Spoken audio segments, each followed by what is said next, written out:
বহিরঙ্গা মায়া শক্তি। ভগবানের বহিরঙ্গা এই মায়া শক্তির দ্বারা তিনি কি করেন? সত্য রজ তম এই তিন গুণের দ্বারা এই সৃষ্টিলীলা তিনি সৃষ্টি করেন। এই পৃথিবীটা তিন গুণের সমন্বয়ে সৃষ্টি করেছেন। এর নাম ভগবানের বহিরঙ্গা মায়া শক্তি।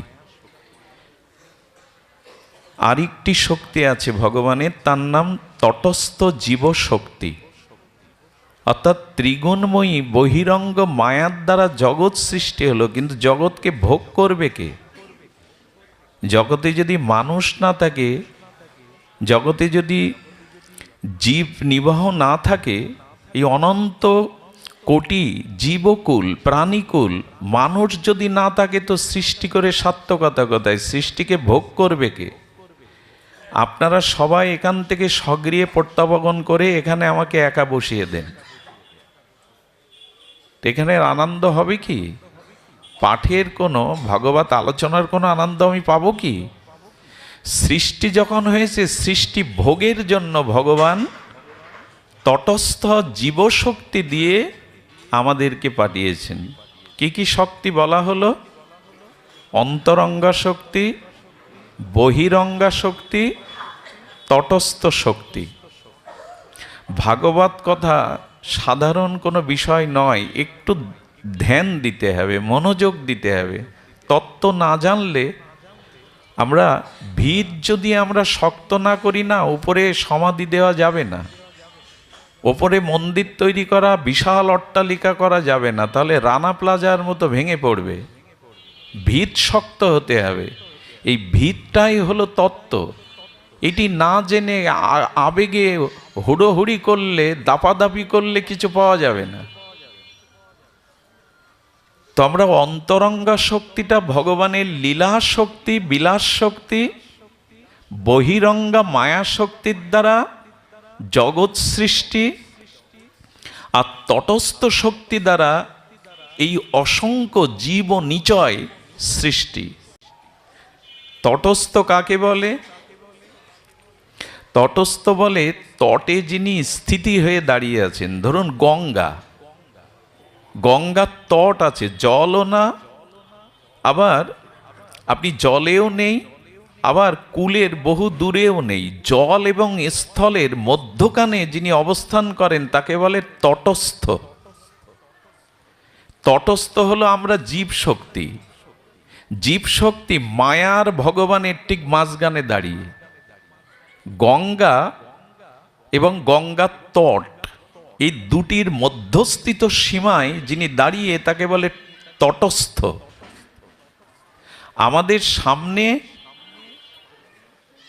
একদিকে গঙ্গা, একদিকে হলো মায়া, অর্থাৎ একদিকে ভগবান, একদিকে ভগবানের বহিরঙ্গা মায়া শক্তি। ঠিক তার মাঝখানে তটস্থ হয়ে জীব আমরা দাঁড়িয়ে আছি। কিন্তু আমার দুর্দশা কি জানেন? পেছনে গঙ্গা, আমি গঙ্গামুখী হয়ে দাঁড়িয়ে নেই। পতিত পাবনী সদ্য পাতক নাশিনী হরির চরণশ্চুতা, গঙ্গার দিকে আমি নাই, আমি গঙ্গার বহির্মুখ হয়ে আর বাহিরের দিকে চেয়ে আছি। আমার কাছেই ভগবান আছে, অথচ আমি ভগবানের দিকে দৃষ্টি দেইনি, জগতের দিকে দৃষ্টি দিয়েছি। এই জন্য আমরা কিছুটা মায়াতে দাঁড়িয়ে। ভগবান কিন্তু দূরে নয়। হৃদ্দেশ অর্জুন তিষ্ঠতি, এই গীতার বাক্যে ভগবান বলছেন স্ত্রী পুত্র গৃহ সম্পত্তি তোমার চোখের সামনে, 24 ঘন্টা তোমার সাথে তারা থাকে না, কিন্তু আমি তোমার হৃদয়ে বসে আছি, সর্বক্ষণ আছি। এই জন্য আমাদের একদিকে ভগবান, একদিকে সংসার, মাঝখানে দাঁড়িয়ে আমি কোন মুখী হয়ে দাঁড়িয়েছি? না আমার মতো মাদিস অজ্ঞ জীব মায়ার জগতের দিকে, ভোগের দিকে দৃষ্টি দিয়েছে, ভগবানের দিকে দেয়নি। ভাগবত এই শক্তিকে জানিয়ে, বিবেককে জানিয়ে বলে, অনেকবার চেয়েছ জগতের দিকে, সুখ পাওনি, আনন্দ পাওনি, দুঃখ জরাব্যাধি নিষ্কৃতি হয়নি। এবার মায়া বিমুখ হয়ে ভগবৎমুখী হও, ভগবানের দিকে চাও।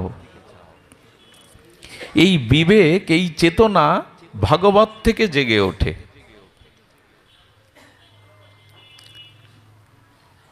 এটি গেল ভগবানের তটস্থ শক্তির পরিচয়। আর ভগবানের মায়া শক্তি, এই মায়া দুষ্পরণীয়।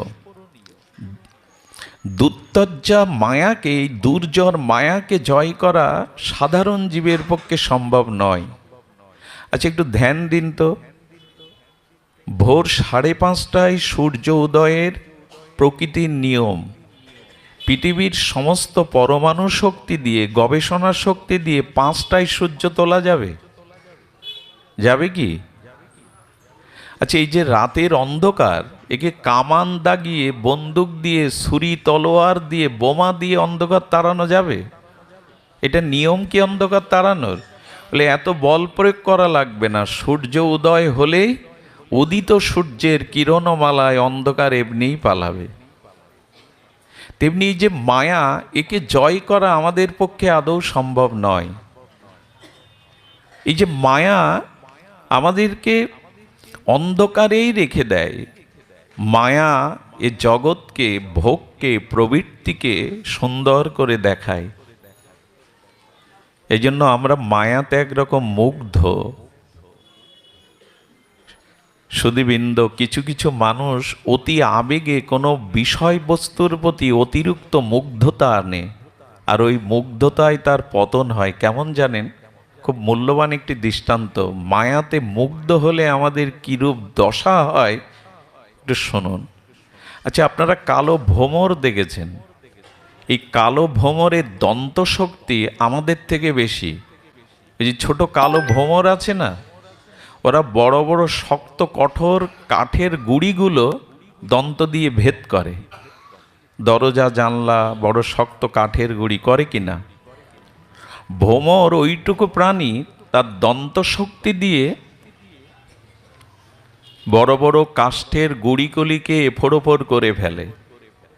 ওই ভ্রমর শরতের আর সরোবরের প্রস্ফুটিত কমলদল অর্থাৎ পদ্মের মধ্যে পদ্মের মধুগন্ধে অলিকুল ব্যাকুল হয়ে, গুঞ্জরিত হয়ে ওই পদ্মের মধু পান করবার জন্য ভ্রমর এসে বসে।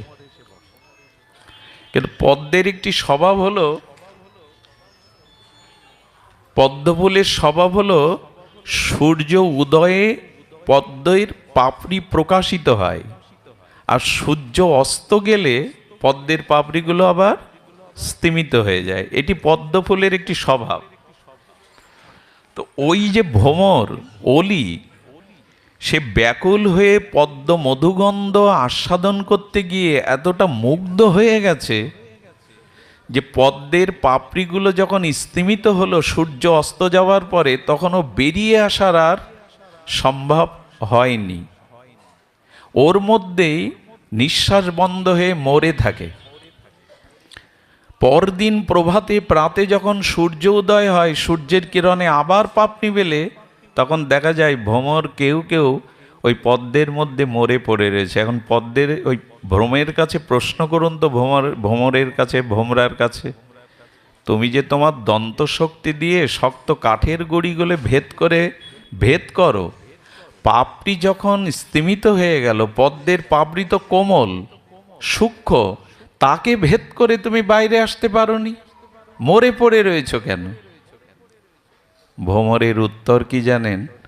আমি পদ্মের গন্ধে এতটা মোহিত হয়ে গেছিলাম, মোহগ্রস্ত হয়ে গেছিলাম, আমার নিজ শক্তি প্রয়োগ করবার মতো চেতনা, বিবেক জাগেনি।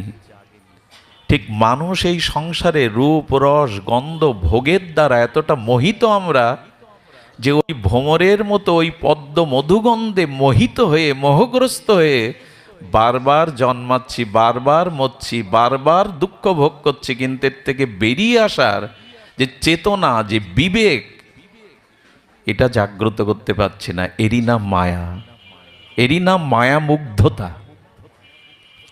এই সংসারের রূপরস গন্ধে, ভোগ বৃত্তিতে আমরা এতখানি মোহগ্রস্ত হয়ে গেছি যে আমাদের নিজ শক্তি ক্রিয়া করছে না, বারবার জন্ম, বারবার মৃত্যু, বারবার এই দুঃখময় সংসারে কর্মভোগ করছি। সুখী কে জগতে? মায়াবদ্ধ জীবের এই জ্ঞান নেই যে আমাকে এর থেকে বেরোতে হবে।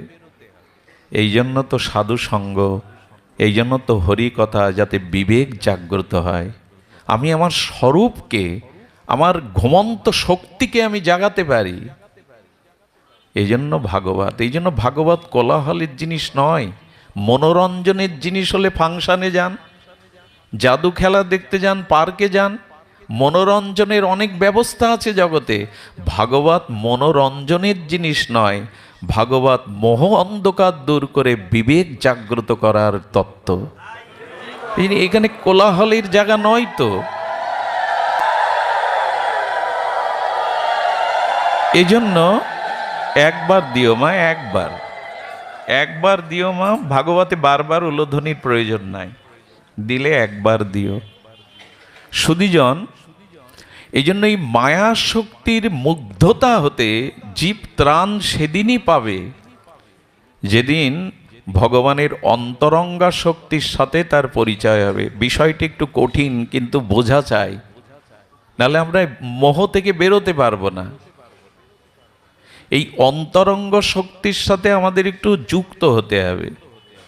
এই অন্তরঙ্গা ভগবানের শক্তি আবার 3 প্রকার বিভাজন হয়েছে। একই বিদ্যুৎ দিয়ে অনেক প্রকার ক্রিয়া করা যায়, টিভি চালানো যায়, ফ্যান চালানো যায়, টিউবও চালানো যায়, কত কি একই শক্তির ক্রিয়া বিভিন্নভাবে প্রকাশ হয়। তেমন ভগবানের অন্তরঙ্গা শক্তির আবার 3টি প্রকাশ: সদংশে সন্দিনী, চিতংশে সম্বিত, আর আনন্দে অংশে লাদিনী। শব্দগুলো এমন আচার্যরা জানিয়েছেন, এগুলো ওই যে বললাম, ঔষধ খেলে ওর উপাদান গুণ না জানলেও কাজ হবে, এগুলো কানে গেলেই ক্রিয়া হবে। শতংশে সন্ধিনী, চিতংশে সম্বিত, আর আনন্দংশে লাদিনী। ভগবানের স্বরূপ শক্তি বৃত্তির আবার এই 3 প্রকার। তার মধ্যে আমরা একটু যদি সহজ করে বুঝতে চেষ্টা করি, যে সদংশে সন্ধিনী, সন্ধিনী মানে কোনো বস্তু ধারণের জন্য পাত্র প্রয়োজন।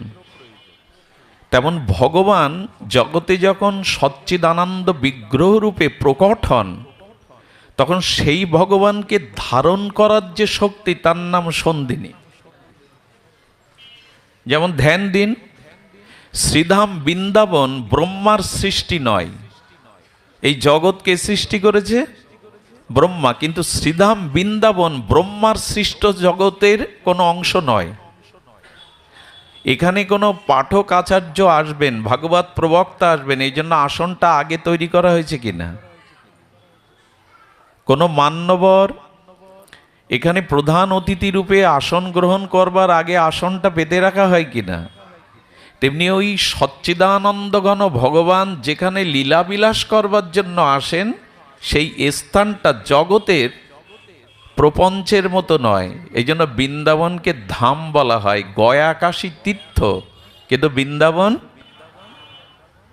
একবার আবার বলি, গয়া কাশী প্রয়াগ এগুলি তীর্থ, আর বৃন্দাবন হলো ধাম। ধাম আর তীর্থের পার্থক্য কি? তীর্থে গেলে পূর্ণ হয়, পাপ ক্ষয় হয়, তবে যদি তীর্থের নিয়মাবলী পালন করা হয়। তীর্থে গেলে অপরাধ করলে কিন্তু আরো বেড়ে যাবে। এখন আমরা তীর্থে যাই পিকনিক করতে, এনজয় করতে। তীর্থটা পিকনিক করা, যেমন গঙ্গাতে স্নান করলে পাপ ধুরায় কখন? দেখুন নিয়ম আছে, গঙ্গাকে স্পর্শ করে আগে গঙ্গার চরণ বন্দনা করতে হয়, শরণ প্রণাম করতে হয়। তুমি হরির চরণামৃত, তোমাতে আমি পা রাখতে পারি না মা, এই জন্য তোমাকে প্রণাম করে এই জল আগে মাথায় নিতে হয়। যে কাপড় পরে বাথরুমে ল্যাট্রিনে গিয়েছিলাম, ওই কাপড় পরে গঙ্গায় নামতে নাই। চরণামৃততে, গোবিন্দের চরণামৃততে ওই অশুদ্ধ অশুচি পোশাক পরে যাওয়ার কথা। একটা গামছা পরুন, কিন্তু শুদ্ধ হতে হবে, নূতন। তেল মেখে বা সাবান মাখার জন্য গঙ্গায় লাবা যাবে না। আজকে গঙ্গাকে আমরা কি করছি? পৃথিবীর সব কিছুকে আমরা অশুদ্ধ করার জন্য বড় ওস্তাদ। ভালো কিছু, পবিত্র কিছু আমরা রাখবো না। পৃথিবীটাকে দূষণ করছে কারা? আমার মনে হয় বায়ু দূষণ হয়েছে, শব্দ দূষণ হয়েছে, কিন্তু সব থেকে দূষিত হয়েছে মানব দূষণ। মানুষ সব থেকে বেশি দূষিত হয়েছে। পৃথিবীর আজ এই দুর্দশার কারণ কি? মানুষ দূষিত হয়ে গেছে। মানুষ বললে ভুল হলো, আমার মতো যারা, তাদের কারণেই পৃথিবী দূষিত। সুধীজন, এই জন্য গঙ্গায় তৈলাদি মেখে সাবান দিয়ে অঙ্গ পরিষ্কার করার জন্য না, আপনি মনের পাপ ধুতে গেছেন, বাইরের গা পরিষ্কার করার জন্য না, ওটা তো বাড়িতে করতে পারে। গঙ্গায় গেছেন কেন? গঙ্গার জল কুলি করে ফেলতে নেই, ওটা চরণামৃত, ওতে আমার গালের কুলি ফেলার নিয়ম না। এসব মানি আমরা। এই জন্য অনেকটা তীর্থযাত্রাটা এখন পিকনিক যাত্রার মতো হয়েছে। বউ, ছেলে মেয়ে, আত্মীয় স্বজন নিয়ে হই হুল্লোড়, বাইরের খাবার নিয়ে খাও, অমেদ্য খাবার, এই। কিন্তু এভাবে তো নিয়ম না। তীর্থের মর্যাদা না দিতে পারায় কলিতে তীর্থগুলোর মহিমা নষ্ট হয়ে গেছে। শুনুন, তীর্থে গেলে আজকাল মানুষের পুণ্য হয় না, এর একটাই কারণে যে তীর্থের তীর্থত্বকে আমরা নষ্ট করে ফেলেছি। তীর্থের যে মহিমা, সেটাকে আমরা নষ্ট করে ফেলেছি। এই জন্য তীর্থযাত্রায় পাপ ক্ষয় হয়, পূর্ণ সঞ্চয় হয়, কিন্তু ধামে গেলে ভক্তি হয়, পূর্ণ না। পূর্ণ আর ভক্তি অনেক বড় জিনিস। ধামে গেলে ভক্তি হয়, ধামে গেলে ভক্তি হয়। ধ্যান দিন, বৃন্দাবনের ধুলি আর তীর্থের ধুলি বা আমাদের এই ধুলি এক নয়। অনেক বড় বড় মহাত্মারা, সাধক সিদ্ধ মহাত্মারা ব্রজের ধুলাতে গড়াগড়ি দেন। কই আমাদের রাস্তার ধুলায় তো গড়াগড়ি দেন না। ওই ধুলার মধ্যে রাধারানীর চরণ রেণু মাখানো আছে, কারণ রাধারানী বৃন্দাবনে কখনো পাদুকা পায়ে দেননি। শ্রী গোবিন্দ সচ্চিদানন্দ ঘন মনোহর শ্যামসুন্দর মুরলীধারী শ্রী গোবিন্দ ব্রজে কখনো পাদুকা পায়ে, মথুরায় দিয়েছেন, দ্বারকায় দিয়েছেন, বৈকুণ্ঠেও আছে, বৃন্দাবনে দেননি। অসংখ্য আর মহাপুরুষগণ, ভগবানের অন্তরঙ্গ প্রিয় পার্ষদ ভক্তগণের চরণধুলি মাখানো আছে। ওই বাতাসটার মধ্যে মাখানো আছে কোটি কোটি ভক্তের নাম মহিমা, ভজন অনুভূতির মহিমা। যেমন এখানের বাতাসটা এখন বদলে গেছে, এর মধ্যে কেউ অসৎ চিন্তা এখন করবে না। এর মধ্যে নারী পুরুষ একসাথে থাকলেও কারো কোনো বিকার এখন মনে আসবে না, কারণ হরিকথা শুদ্ধ ভক্তের অনুভূতিতে বাতাবরণটাই বদলে গেছে। তো যেখানে হাজার হাজার বছর ধরে মনীষীরা, তপস্বীরা, সাধকরা, প্রেমিকরা ভজন করছেন, সে বাতাসটা কিছু আলাদা। এই জন্য ধামে গেলে ভক্তি হয়। তো সন্দিনী শক্তি মানে ভগবানের ধাম, যা ভগবানকে আশ্রয় দিয়েছে। যেমন ভগবানের পিতামাতা, বস্ত্র, অলংকার, আসন, এগুলি সব সন্ধিনীর আধার। একটু মনোযোগ দিয়ে এই বিষয়গুলো জানলে আমাদের অনেক সংশয় দূর হয়। ধাম এবং তীর্থ ভিন্ন। শ্রীধাম বৃন্দাবন হলো ধাম, পুরী হলো লীলাচল ধাম, নবদ্বীপ হলো ধাম। সুধীজন, এই জন্য এই ধাম হলো ভগবানের সন্ধিনী শক্তির আধার। আধার মানে আশ্রয়। এটি গেল একটি শক্তি। অন্তরঙ্গা শক্তির তিনটি পরিচয়, তিনটি ক্রিয়া। একটি সদংশে সন্ধিনী আর চিতংশে সম্বিত। সম্বিত মানে সম্যক প্রজ্ঞা, জ্ঞান। দেখুন, জ্ঞান খুব প্রয়োজন। জ্ঞান, বিশুদ্ধ জ্ঞানের বিশেষ প্রয়োজন। নহি জ্ঞানেন সদিশং পবিত্র মিহ বিদ্যতে।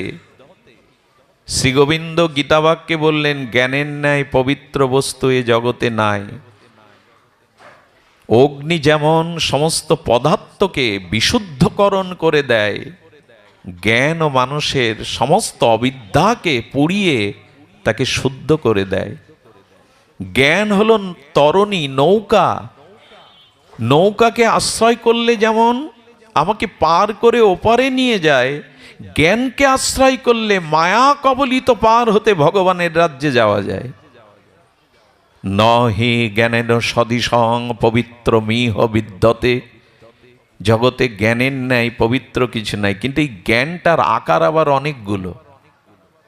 পদার্থ জ্ঞান, জড়বিদ্যার জ্ঞান, প্রকৌশলীর জ্ঞান আছে না, ইঞ্জিনিয়ার যারা, পদার্থবিদ যারা, উদ্ভিদবিদ যারা, জ্ঞানের তো অনেক প্রকরণ আছে। এই জ্ঞানগুলো ক্ষুদ্র ক্ষুদ্র, কিন্তু প্রকৃষ্ট সাম্যক পরিপূর্ণ জ্ঞান কি? এই জগতে যারা ডক্টরেট করেছে, যারা ডাক্তার, ইঞ্জিনিয়ার, প্রকৌশলী বা বিজ্ঞানী, গবেষক, এই জ্ঞানগুলো ক্ষুদ্র ক্ষুদ্র। ক্ষুদ্র কেন বলছি জানেন? স্যার আইজাক নিউটনও বলে গেলেন, আপনাদের আমাদের থেকে ভালো জানা, আমি তো মূর্খ, আমার বিদ্যা অনেক সীমিত, আপনারাই ভালো জানেন, আপনারা শিক্ষিত সমাজের মানুষ। নিউটন তার জীবদ্দশায় একথা বলে গেছেন, আমার সম্মুখে জ্ঞানের সমুদ্র, তাতে অবগাহন করা আমার ভাগ্যে হলো না। আমি জ্ঞানের সমুদ্র তীরে কিছুটা ঝিনুক কোড়ালাম। এই যদি নিউটন বলে থাকেন, আমাদের এই জ্ঞানগুলো সীমিত। সাম্যক জ্ঞান কোনটা? খুব ধ্যান দিতে হবে এই কথাটির। প্রকৃত সাম্যক পরিপূরক জ্ঞান কোনটি? বললেন কৃষ্ণে ভাগবত্তা বুদ্ধি সম্বিতের সার। জ্ঞানের মধ্যে সার হলো, পরিপূর্ণ জ্ঞান হলো সকল বস্তুতে ভগবানকে দেখা, কৃষ্ণকে দেখা। একটা খুব মার্মিক কথা বলি, হৃদয়ে লিখে নেন। যারা মন্দিরে ভগবানকে দেখে আর কোথাও ভগবান দেখে না, এদের দৃষ্টি অনেক সংকীর্ণ, ক্ষুদ্র, সাধারণ। যারা শ্রীমন্দিরে ভগবানকে দেখে আবার সকলের মধ্যে ভগবানের সত্তাকে অবলোকন করে, এদের জ্ঞান অসাধারণ, এদের দৃষ্টি অসাধারণ। এরাই প্রকৃত জ্ঞানী। জ্ঞানী কারা? সর্বভূতে যিনি ঈশ্বর। সর্বভূতে ঈশ্বর দর্শনের একটা সুফল কি জানেন? ঈশ্বরের চেতনা থেকে আমার আর দূরে সরার জায়গা নাই, সবখানেই তো তিনি। কবির ভাষায় যদি বলতে হয়, আছো অনল অনিলে, চিরনভনীলে, ভূধর সলিলে গহনে, আছো বিটপি লতায়, জলদেরও গায়, শশী তারকায় তপনে। কিন্তু আমার নয়নে যে বসন বাঁধা, কাপড় বাঁধা, আমি তো দেখি না। সর্বং খলিদং ব্রহ্ম, সবখানেই তার অস্তিত্ব বিদ্যমান। বাতাস যেমন সবখানে আছে, অনন্ত বিভু আকাশ যেমন সবখানেই অবস্থান করছে, ভগবানের অবস্থান সবখানে। এই সর্বভূতে ভগবানকে উপলব্ধি করাই হলো জ্ঞানের সার। অন্য ব্রহ্মার জ্ঞানও ক্ষুদ্র, দেবতাদের জ্ঞানও ক্ষুদ্র, তিনিই প্রকৃত জ্ঞানী, যিনি সর্বভূতে। আর এটি দেখলে কি হয় জানেন? জীবনের পরিপূর্ণতা আসে। ধ্যান দিয়ে শুনুন। আচ্ছা, সরিষা বননের সময় ক্ষেত পরিপাটি করে কৃষক যখন সরিষার বীজগুলো ছড়িয়ে দেয়, তখন ক্ষেত দেখা না দেয় না বীজ দেখা যায়? বীজগুলো দেখা যায় না, ক্ষেতটাই দেখা যায়। দূর থেকে দেখলে সরিষার দানা দেখতে পাবেন, কি দেখতে পাবেন? ক্ষেত, ক্ষেত্র। কিন্তু উপযুক্ত জল, সার, নির্মল বায়ু ওখানে প্রয়োগ করলে কিছুদিন বাদে অঙ্কুর উদ্গম হয়ে সরিষাটা দেখা দেয়, অঙ্কুর উদ্গম হয়। যখন সরিষায় ভরে গেল ক্ষেত, তখন ক্ষেত দেখেন না, সরিষার ফুল দেখেন, ফল দেখেন। কি দেখা যায়? তখন আর ক্ষেত দেখা যায় না, ওই পরিপূর্ণ হলুদ শস্য ক্ষেত এবং ওর থেকে যে সরিষার বীজ বা সরিষার দানা, তখন ক্ষেত ডেকে দেয়। সেই দিন আপনি প্রকৃত জ্ঞানী হবেন যখন আপনি অমুক তমুক না দেখে ওই যে ক্ষেত দেখা যাচ্ছে না, ফসল দেখা যাচ্ছে। আগে বীজ দেখা যাচ্ছিল না, ক্ষেত্র দেখা যাচ্ছিল। এখন ক্ষেত্র দেখা যাচ্ছে না, ফসল দেখা যাচ্ছে। তো ভগবানের চেতনাকে সাধনার দ্বারা ক্রমোন্নতিতে যখন এই উপলব্ধি হবে যে সবখানেই ভগবান, এই জ্ঞানটাই হলো সাম্যক জ্ঞান, প্রকৃত জ্ঞান। এই উপলব্ধিটা আমাদের ভাগবত দিতে এসেছিলেন। কৃষ্ণে ভগবত্তা বুদ্ধি সম্বিতের সার। আমি যা শুরু করেছি তা মায়েদের ঘুম পড়বে, এবার মায়েরা ঘুমাবে। কারণ তত্ত্ব কথা বললে মানুষের ঘুম পায়, লীলা কথা বললে মানুষ একটু স্বস্তি পায়। বাবা এত এত বলার কি আছে, সহজে যা তাই বলো। কিন্তু ভাগবত দেখুন, যে জিনিস যত তত্ত্ব হয়, সে জিনিসের মহিমা তত ভারী হয়। হালকাভাবে কোনো কিছুর মানুষের জাগরণ হয় না। হরিনামের মধ্যে বিশেষ তত্ত্ব আছে বলেই তো জগতে হরিনাম প্রচার হচ্ছে। তত্ত্ব যদি সংক্ষিপ্ত হতো, এ নাম এভাবে প্রচার হতো না। মা একটু কষ্ট করে ঘুমিও না, জেগে থাকো। ঘুম পাড়ানি গান হলো তত্ত্ব। এই জন্য তত্ত্ব আমরা বলতে গিয়েই হারিয়ে ফেলি, কিন্তু এইগুলি জানা দরকার। সুধীজন, নারিকেলের ওপরটা দেখবেন খুব কঠোর। যে কোনো পশু পাখি নারকেল ভেদ করতে পারে না, শক্ত আবরণ। কিন্তু আবরণের পর আবরণ ভেদ করে যদি যান, ওখানে নারকেল দেখবেন আস্বাদ্য দেবফল, নারকেলের দুধ, নারকেলের নাড়ু, তখনই মজা পাবেন। তত্ত্বের ভেতরে রসে যান, তখনই রস পাবেন। শুধু আবেগে হুড়োহুড়ি করলে রস পাওয়া যাবে না। এই জন্য তত্ত্বের ভেতর দিয়ে যেতে হবে। আমরা অনুধাবন করছিলাম তিনটি শক্তি, সন্ধিনী বলা হলো, সম্বিত বলা হলো, এবার লাদিনী বলা হচ্ছে। লাদিনী মানে আনন্দদায়িনী শক্তি বৃত্তি। এইখানে আমার এবার একটু নিচের স্তরে নেমে আসবো এই জন্য যে ভগবান হলো সচ্চিৎ আনন্দময়।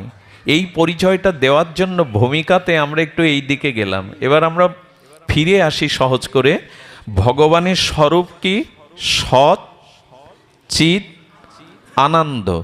সৎ মানে যার অস্তিত্ব ধ্বংস কখনো হওয়া সম্ভব নয়, ত্রৈকালিক সত্য, পূর্বে বর্তমানে ভবিষ্যতে যার বিদ্যমানতা আছে, ধ্বংস নেই, তাকে বলে সৎ।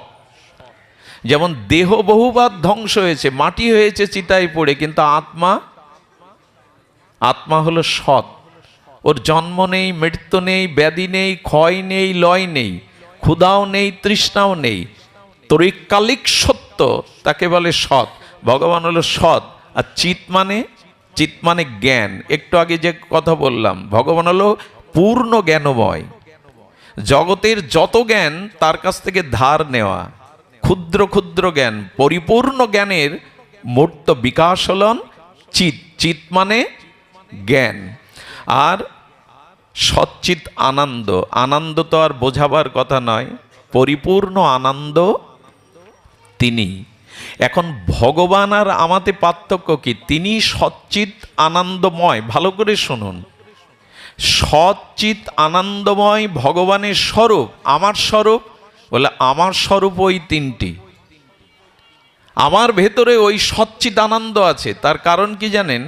অংশীর কিছু গুণাবলী অংশের মধ্যে আসে। আচ্ছা, প্রকাণ্ড একটা অগ্নিকুণ্ড, আগুন জ্বলছে, তার থেকে যে স্ফুলিঙ্গটা বেরিয়ে আসে সেটা আগুন নয়? সেটা আগুন কি না?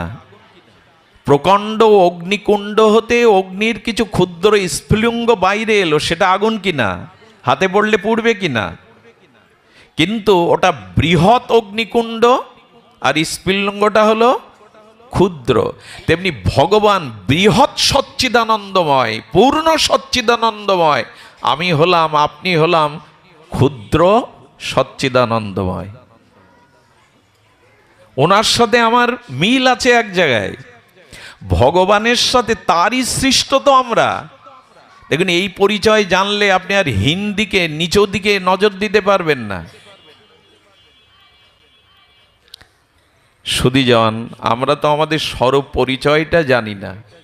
আচ্ছা, কোনো রাজার ছেলেকে কোনো চোর যদি কোনো চোর রাজার ছেলে জন্মাবার 2 মাস পরে তাকে অপহরণ করে নিয়ে যায়, চোরের বাড়িতে শিক্ষা নেই, ভালো খাদ্য নেই, অনুকূল পরিবেশ নেই, ওইখানে যদিও বেড়ে ওঠে, আচ্ছা বেড়ে উঠছে, ওর ওই পরিচয়ও জেনেছে, এরাই আমার পিতামাতা, এই আমার ভাই, কিন্তু ওদের চেহারার সাথে স্বভাব সাথে মিলবে তোর যত বড় হবে? একটু কথা বলুন, মিলবে? মিলবে না। কারণ রাজ রক্ত ওর মধ্যে, রাজ ঐশ্বর্য ওর মধ্যে, রাজ বীর্য ওর মধ্যে, চোরের সাথে মিলবে কেন? বড় হলে মাঝে মাঝে তার মনের মধ্যে উকি দেয়, এদের কারোর সাথে আমার মিল নেই কেন? আমাদের অবস্থাও তাই, আমরা ভগবানেরই অংশ, কিন্তু এই জগতে মায়া মোহ অন্ধতার মধ্যে পড়ে, ক্ষুদ্রতার মধ্যে পড়ে আমরা আমাদের পরিচয় ভুলে গেছি। আমি অমৃতের পুত্র, আমি ভগবানের পুত্র, আমি এদের কারো নই, এই দুদিনের পরিচয় আমার নয়।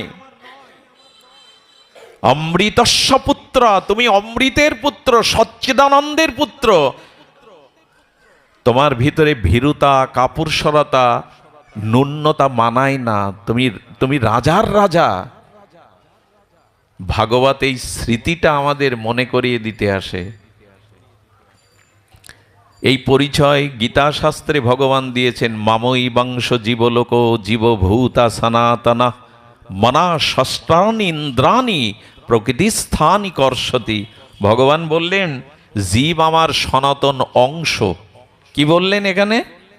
জীব আমার সনাতন অংশ, ওর মধ্যেও সচ্চিদানন্দ আছে, তবে ওটা বিভু, আমি অনু। বোঝা যায়? উনি বিভু, আমি অনু। সমুদ্রের জল এক ঘটিতে তুলে নিলেন, ঘটির মধ্যে সমুদ্রের জল, উপাদানে পার্থক্য নেই, কিন্তু সমুদ্র বৃহৎ আর ঘটের জল অনু। তেমনি আমার মধ্যে ওই সচ্চিত আনন্দ আছে অনু পরিমাণে, ওইটাকে জাগাবার নামই হলো বিবেক জাগানো, চেতনা জাগানো। এইটাই ভাগবত জাগিয়ে দেয়। তুমি চোরের ঘরে বড় হয়েছো, অভাব অনটনের মধ্যে বড় হয়েছো, তুমি এদের কেউ নও, তুমি রাজার রাজার পুত্র, তুমি অমৃতস্য পুত্র। এই পরিচয়টা যদি জানতে পারেন, আপনাকে নিজেকে শ্রদ্ধা করতে, দেখুন মানুষ যদি, স্বামী বিবেকানন্দ একটা কথা বলেছিল যে নিজেকে বিশ্বাস করেন এই জগতে, সে ভগবানকেও বিশ্বাস করে না। যার নিজের প্রতি শ্রদ্ধা নেই, সে অন্য কাউকে শ্রদ্ধা করতে পারে না। তা আগে নিজের স্বরূপ পরিচয়টা জানুন। আমরা হেলাফেলা নয়, জানেন, ব্রহ্মারও দুর্লভ এই মনুষ্য জন্ম, দেবতাদেরও দুর্লভ যে জন্ম আমরা পেয়েছি, দেবতারা এই জন্ম পায় না। আর সেই মনুষ্য জন্ম পেয়ে সেই সচ্চিদানন্দের অংশ হয়ে করছিটা কি? আমি, আমার পরিচয় কি? এই স্বরূপ পরিচয়, এটা গুরু কৃপা, মহতের কৃপা না হলে উপলব্ধি করা যায় না।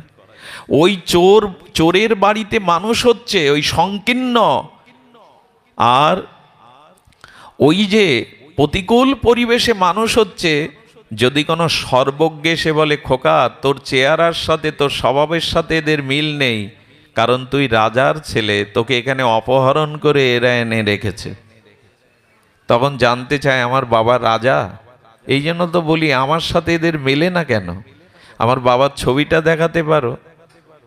প্রথমে বলে তোর বাবার নাম বলছি, নামটা মনে মনে করলেও শান্তি পাবি বাবার নামটা, তারপরে তোকে বাবার ছবি দেখাবো, আর একদিন সময় বুঝে এদের কাছ থেকে নিয়ে তোকে তোর পিতা রাজার কাছে ফিরিয়ে এনে যাব। তেমনি আমাদেরও মাঝে এই সাধু গুরুরা এসে জানিয়ে দেন, তুমি এদের কেউ নও, তুমি ভগবানেরই, তুমি সচ্চিদানন্দের অংশ। এটা গুরুদেব এসে জানিয়ে দেয়। গুরুদেব বলে দেয় তুমি সচ্চিদানন্দের অংশ, তুমি অমৃতের পুত্র, তুমি এদের কেউ নও। এসছো দুদিনের কর্তব্য করতে। গুরুদেব কি দেয়? নাম দেয়। তোমার বাবার নাম, পরম পিতার নাম এই কৃষ্ণচন্দ্র। তারপরে ঘরে আমাদের ভগবানের বিগ্রহ দিয়ে দেয়, এলো তোমার বাবার ছবি, পরম পিতার ছবি। ওই নাম পেলে আর তার ছবিটা পেলে ইচ্ছা করে না তার কাছে ফিরে যেতে? বুঝতে পারছেন? এই জন্য হরি নাম, হরি কথা যত শুনবেন তত আপনার স্বরূপ পরিচয় জেগে যাবে। আমি তো এদের নই, এ জগতে তো আমি বিদেশি হয়ে এসেছি, আমার দেশ তো এটা নয়। ভগবানের ধামই আমার স্বরূপ, এই পরিচয় সাধুগুরু বৈষ্ণব তত্ত্ব দিয়ে যখন জানিয়ে দেয়, তখন লোভ হয়, আকর্ষণ হয়, কবে ফিরে যাব। এই মরজগৎ থেকে সেই অমৃতের এরই নাম যাত্রা। আর এটা জাগিয়ে দেয়, এই ঘুমকে ভাঙিয়ে দেয় শ্রী গুরুদেব, সাধুগণ। কিন্তু আমাদের এই সনাতন ধর্মের এখন একটা যন্ত্রণা দেখা দিয়েছে। যন্ত্রণাটা আমাদের খুব যন্ত্রণা দেয়। প্রতিটা অভিভাবক মনে করে আমার ছেলে মেয়েটা ভালো শিক্ষকের কাছে পড়াশুনো করুক, অনুশীলন করুক। এটা সকলেই চায়। আমার ছেলেটার মধ্যে প্রতিভা আছে, তাকে প্রশিক্ষক রাখা হোক, সেটা সঙ্গীতে হোক, ক্রীড়াতে, খেলাধুলোয় হোক। সব বেলায় একজন অভিভাবক তত্ত্বজ্ঞের কাছে ছেলে মেয়েকে আমরা সঁপে দিই। অথচ মানুষ হওয়ার জন্য, ভগবানকে ভজনের জন্য যে গুরুকরণ করতে হয়, এইটাই সনাতন ধর্মের অভিভাবকদের মধ্যে আজও বোঝানো যায়নি। আরে ক্রিকেট খেলবে, ফুটবল খেলবে, জ্যামিতি শিখবে, ইংরেজিতে পারঙ্গম হবে, এজন্য প্রত্যেকেই চায় একজন অভিজ্ঞ শিক্ষক, অভিজ্ঞ প্রশিক্ষকের কাছে ছেলে মেয়েকে দিতে। অথচ ভগবানকে জানার জন্য, আধ্যাত্ম অনুশীলনের জন্য গুরুদেব প্রয়োজন। এই প্রয়োজনটা আমাদের। আরে ধর্মকর্ম পরে, ধর্মকর্ম হলো অষ্টম সাবজেক্ট। বৃদ্ধ হবি, বাড়ি বসে অবসরে যাবি, তখন হরি হরি করবি। এই হলো এই জাতির দুর্দশা। এরা সব বেলায় গুরু খোঁজে, অথচ জীবন গঠনের জন্য, ভগবত অনুশীলনের জন্য এরা গুরুকরণকে এখনো স্বীকৃতি দেয়নি। আর এ দোষ শুধু অভিভাবকদের নাই, আমাদের বাংলাদেশে দুটো সমস্যা দেখা দিয়েছে। এক ভগবান আর গুরুদেব। একটু রোগ সারতে পারলে, একটু বিভূতি দেখাতে পারলেই পদ্ম ফুলের উপরে ছাপিয়ে বানিয়ে কয় আমি ভগবান। আমাকে একজন বৃন্দাবনের মহাত্মা বলেছিল, তোমাদের বাংলাদেশে খুচরো ভগবান আর খুচরো গুরুদেবের খুব প্রকট এখন। যে সে ভগবান সেজে বসে, একটু এই ব্যাসাসনে বসে কথা বলতে পারলেই সে গুরু সেজে বসে, হাজার হাজার শিষ্য করে বসে। বাংলাদেশে ভগবান আর গুরুর খুচরো খুব বেশি মেলে। এদের পাল্লাই পড়বেন না। এ দোষ শুধু আমাদের নয়। ভালো গুরু পাওয়াটা, ভগবান পাওয়া সুলভ, কিন্তু সৎ গুরুদেব পাওয়া দুর্লভ। ভগবান পাওয়া সুলভ। নরেন দত্ত বিবেকানন্দ হয় ঠাকুর রামকৃষ্ণের জন্য, এরম রামকৃষ্ণ পাওয়া খুব মুশকিল। এই জন্য গুরুকরণের আগে আপনাদের 10 বার না 1000 বার ভাবতে হবে, কে প্রকৃত গুরু, কে আমার আধ্যাত্মিক চেতনাকে জাগাতে পারে। তস্মাৎ গুরু প্রপদ্যতে জিজ্ঞাসু শ্রেয় উত্তমম শব্দে পরে না নিষ্ণাত ব্রহ্ম পুনঃপশ্রয়ম। গুরুদেবের লক্ষণে বলছেন, তস্মাৎ গুরু প্রপদ্যতে, যিনি শ্রেয় হবেন চরিত্রে, মাধুর্যে, যিনি সর্বোত্তম হবেন, যিনি শিষ্যের সমস্ত মনের সংশয় দূর করার মতো সমস্ত বৈদিক জ্ঞান যার মধ্যে আছে, শিষ্যের প্রতিটি জিজ্ঞাসার শাস্ত্রোক্ত উত্তর নিরাকরণ যিনি করবার শাস্ত্র জ্ঞান রাখেন, যার বিষয় বাসনা নাই, যিনি এই জগতের লোভ পূজা প্রতিষ্ঠাকে শূকরের বিষ্ঠারূপে ছুঁড়ে ফেলতে পেরেছেন, এই সচ্চরিত্রবান, নির্মল, শাস্ত্রজ্ঞ, সমস্ত শাস্ত্রের পারঙ্গম, ইনি হলেন সদ্গুরুদেব। এই জন্য একজনের প্রভাব আছে বলে 10,000 শিষ্য বলে আপনিও তার কাছে মন্ত্র নিয়ে নিলেন, এরকম না। সদ্গুরুদেব নির্ণয় করতে হয়। আমি 1000 না 1,00,000 বার এই কথাটি বলেছি, বিবাহ আর দীক্ষা যার ভুল, তার জীবন ছিন্ন ভিন্ন। বিবাহ এবং দীক্ষা যার ভুল হয়ে যায়, তার জীবন ছিন্ন ভিন্ন। মাথায় সর্প আঘাত করলে বাঁধন দেবেন কোথায়? ওজাগিরি করবেন কোথায়? এই জন্য সদ্গুরুদেবের চরণাশ্রয় করলেই আমাদের এই চেতনা জাগবে। এদিকে ধ্যান দিবেন। ছোট ছোট বাচ্চাদেরকে একটু হরিনাম দিয়ে নিন সৎপুরুষের কাছ থেকে। আমি ব্যাসপীঠে, আমার পিতা ঠাকুর পরম বৈষ্ণব ছিলেন, উনি আমার কাছ থেকে 2টো প্রতিজ্ঞা করিয়ে নিয়েছিলেন যে জীবনে কখনো গুরু পাঠে বসবি না, কাউকে দীক্ষা দিবি না, আজীবন। এটা তিনি আমার কাছ থেকে প্রতিজ্ঞা করিয়ে নিয়েছিলেন। গুরু ভগবানের পূর্ণ শক্তির বিকাশ, যে সে গুরু হতে পারে না। প্রণামে আমি নিত্য বলবো গুরু ব্রহ্মা, গুরু বিষ্ণু, গুরুদেব মহেশ্বর, অথচ গুরুদেবের আচরণে আমার শ্রদ্ধা আসছে না। গুরুদেব বারবার পয়সা চায়, আশ্রম করার জন্য টাকা চায়। তো আপনি একদিক দিয়ে তাকে ব্রহ্মা বিষ্ণু বলবেন, আর এক দিক দিয়ে মনে তার প্রতি শ্রদ্ধা আসবে না, তো ওই গুরু ধরে কি লাভ? আপনার আধ্যাত্মিক উন্নতি কোথায়? আপনার শ্রদ্ধাবান লবিত জ্ঞানাম তৎপরে সংযতেন্দ্রিয় জ্ঞানাং লব্ধা পরাং শান্তি অচিরে না অধিঘর্ষতি। শ্রদ্ধা আসবে তারপর। এই শ্রদ্ধা আসতে গেলে যথাযথ সদাচার সম্পন্ন হতে হবে, নিষ্পাপ হতে হবে, তাকে বিষয় বাসনা শূন্য হতে হবে। গুরুদেব যদি শিষ্যকে বলে হ্যাঁ ভোরবেলা 4:30টায় উঠে জপ ধ্যান করবি, সেই গুরুদেব যদি 6টায় ওঠে, এ উপদেশ মানবে কোনো শিষ্য? মহাপ্রভু বললেন, নিজে আচরণশীল না হয়ে অন্যকে শিক্ষা দিতে যেও না। বাজারে কিছুদিন চলবে, তারপরে আর চলবে না। এ যুগের মানুষ বোকা না। তুমি নিজে আচরণ না করলে উপদেশ দিতে গেলে একসময় ধরা খেয়ে যাবে, তোমার উপদেশ কেউ নেবে না। এ যুগে মানুষ উপদেশের দ্বারা প্রভাবিত হয় না, হয় চরিত্রের দ্বারা, আদর্শের দ্বারা। শুধু ভালো পাণ্ডিত্যপূর্ণ মুখস্থ করা শব্দ সাজিয়ে বলতে পারলেই তিনি পাঠক নন, তিনি আচার্য নন। এতে কিছুদিন মানুষকে মোহিত করা যাবে, চিরদিন যাবে না। এই জন্য সদ্গুরুদেবের আশ্রয় ব্যতীত গুরু কৃপা হি মূলম, গুরু কৃপা হি শুধু কেবলম নয়, গুরু কৃপা হি মূলম। এই জন্য আমাদের মধ্যেও আনন্দ আছে, আমাদের মধ্যে জ্ঞান আছে, সৎ আছে, কিন্তু তা জাগরিত করবার জন্য প্রয়োজন সাধুগুরু বৈষ্ণব, তত্ত্বজ্ঞ, নির্মল চরিত্র, বিশুদ্ধ অনুভববেদ্য। এই সাধুর সঙ্গ যদি কখনো পান, তবে জানবেন আপনার ভাগ্যের দুয়ার খুলে গেছে। এই তজ্জাতীয় কোনো মহাপুরুষের যদি দর্শন সান্নিধ্য পান, তাহলে জানবেন আপনার ভাগ্যোদয় হয়েছে, আপনার বিবেক জেগে যাবে। এই জন্য সাধু সঙ্গের মহিমা আমাদের অবলোকন করতে হবে। এই সচ্চিদানন্দর জাগরণ, এই স্বরূপ জাগরণ আমাদের মধ্যে আসবে। স্বামীজি একটা কথা বলতেন, গুরুদেব আমাদের কি জাগিয়ে দেয়? আমাদের সুপ্ত চেতনাকে জাগিয়ে দেয়, আমার স্বরূপ স্মৃতিকে জাগিয়ে দেয়।